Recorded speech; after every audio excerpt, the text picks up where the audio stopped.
रिक्षा म्हणजे वायर खेचली या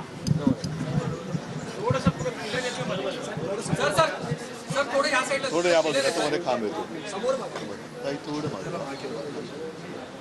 महाराष्ट्राचा स्वाभिमान जागृत ठेवत एक मराठी बाणा ज्यांनी या भारतामध्ये एक आवाज पुढे नेत खऱ्या अर्थानं निष्ठावानाची एक या देशाला जागृत आणि सज्जन शक्तीला ताकद देण्याचं काम ज्यांनी केलंय असे शिवसेना प्रमुख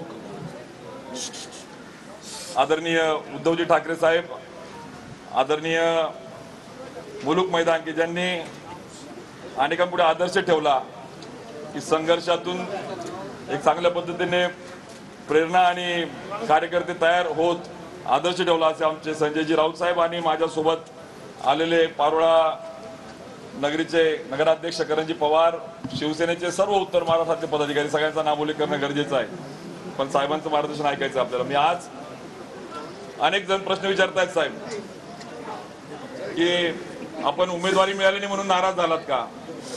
तर सर्वप्रथम मी आज स्पष्ट करू इच्छितो की राजकारण करत असताना आमदार खासदार होणं हे जीवनाचं कधीही साध्य नव्हतं. ते साधन म्हणून चांगलं काम करता येईल का, पॉलिसी मेकर म्हणून चांगलं काम करता येईल का हेतूने काम करत होतो. परंतु ज्या वेळेस राजकारणामध्ये काम करत असताना साहेब मला आठवतं आमदार म्हणून काम करत असताना शासकीय योजनांची जत्रा जी आता चालू आहे तो पॅटर्न 40गाव मध्ये खऱ्या अर्थाने आपण घडवला आणि भाड्याची वाहनं आणून आणि आमिषा आणून नाही सर तर त्यांना पदरामध्ये विना मोबदला कुठलेही चेरीमेरी न करता लाभ देऊन त्या ठिकाणी घडवला. मनरेगातून सगळ्यात जास्त देशातले गाय गोटे देण्याचा पॅटर्न 40गाव मधून आपण केला साहेब. पण दुर्दैवाने विकासाची त्या ठिकाणी किंमत नाही, पॉलिसी मेकर म्हणून भूमिका निभावणाऱ्याची त्या ठिकाणी कुठेही किंमत नाही आणि चांगली बांधणी करत असताना 40गाव मधून साहेब मला लोकसभेची उमेदवारी कुठली इच्छा प्रकट केली नसताना कुणालाही त्या ठिकाणी मी सांगितलं नसताना मला देण्यात आली. मी कार्यकर्ता आहे ना त्यानं मला प्रेशर केलं, मी स्वीकारली, कार्यकर्ता म्हणून ती भूमिका स्वीकारली आणि एकतर विधानसभेची बांधणी करत असताना जी जबाबदारी दिली ती लोकसभा म्हणून काम करायला लागलो. लोकसभेचे साहेब मला सांगायला आनंद होईल देशातल्या प्रथम निवडून आलेल्या 292 खासदारांमध्ये पहिल्या 7 मध्ये सगळ्यात चांगला पार्लमेंटरी परफॉर्मन्स देण्याचं काम केलं. ते माझं कर्तव्य होतं आणि ग्रामीण महाराष्ट्रामध्ये 4,11,000 मतांनी जळगाव लोकसभेचं सीट मी युतीचा खासदार, एका भावाने जरी दगा दिला तरी दुसरा भाऊ शिवसेना माझ्या सोबत याचा मला आनंद आहे. त्यावेळेस भारतीय जनता पार्टीच्या सोबत शिवसेना पाठीमागे उभी राहिली आणि आज आपण बघतो 4,11,000 त्याचं सीट निवडून आलं. पार्लमेंटमध्ये काम करत असताना प्रामाणिकपणे एक जनतेतला आणि सरकारमधला दुवा या नात्याने काम केलं. गट तट जात पात पक्ष आणि सगळ्यात महत्वाचं मला बदला घेण्यासाठी हे पद नाही मिळालं तर बदल करण्यासाठी हे पद मिळालं या भावनेने काम केलं. पण दुर्दैवाने हे बदल्याचं राजकारण रोज मनाला वेदना आणि त्रागा देणारं होतं.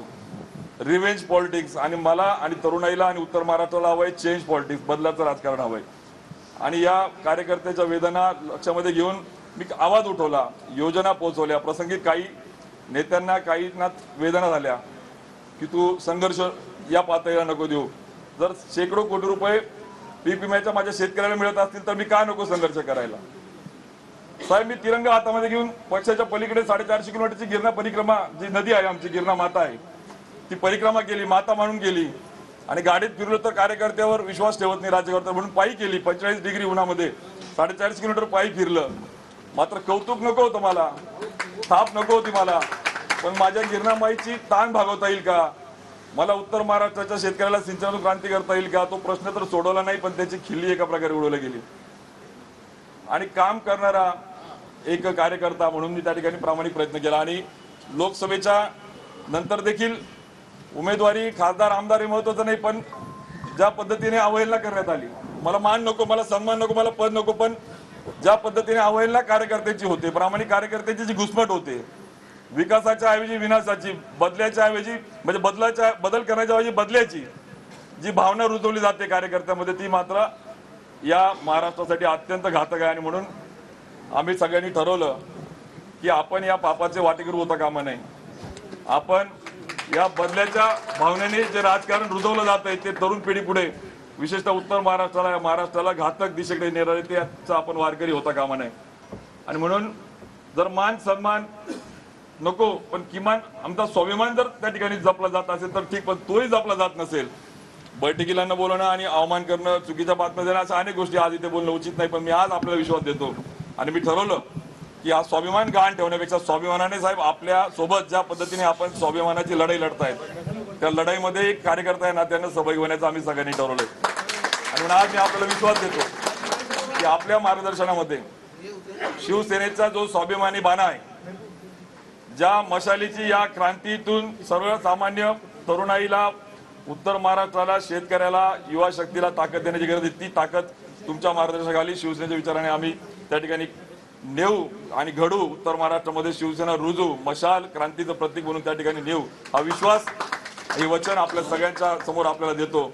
आणि खरं तर मी पुन्हा सांगतो की मी पदासाठी नाही, खासदार होण्यासाठी नाही, तर एक कार्यकर्ता आहे ना, त्याने कुठल्याही अटी शर्ती नाही, कुठलीही नाही. साहेबांनी तेच सांगितलं की तू त्या ठिकाणी कार्यकर्ता म्हणून काम करतोय, याचा मला अभिमान आहे. मला पण आनंद आहे की त्या ठिकाणी आज शिवसेनेने माझ्यासह अनेक कार्यकर्ते, पदाधिकारी, लोकप्रतिनिधी, जिल्हा परिषद, पंचायत समिती, मार्केट कमिटी, त्या ठिकाणी अनेक संघटनेचे पदाधिकारी यांच्यासह आम्ही सगळे आज आपल्या मार्गदर्शनाने शिवधनुष्य हातामध्ये घेऊन आपण मशाल त्या ठिकाणी जे महाराष्ट्राचा शिवधनुष्य जो आहे, वाईट प्रवृत्तीला गाडण्याचे जो शिवधनुष्य विचार आहे तो हातामध्ये घेऊन मशाल पेटून आपण त्या ठिकाणी सगळेजण आपल्या महाराष्ट्रात आज प्रवेश करतोय. मी मनापासून साहेब आपल्याला धन्यवाद देतो. जय महाराष्ट्र.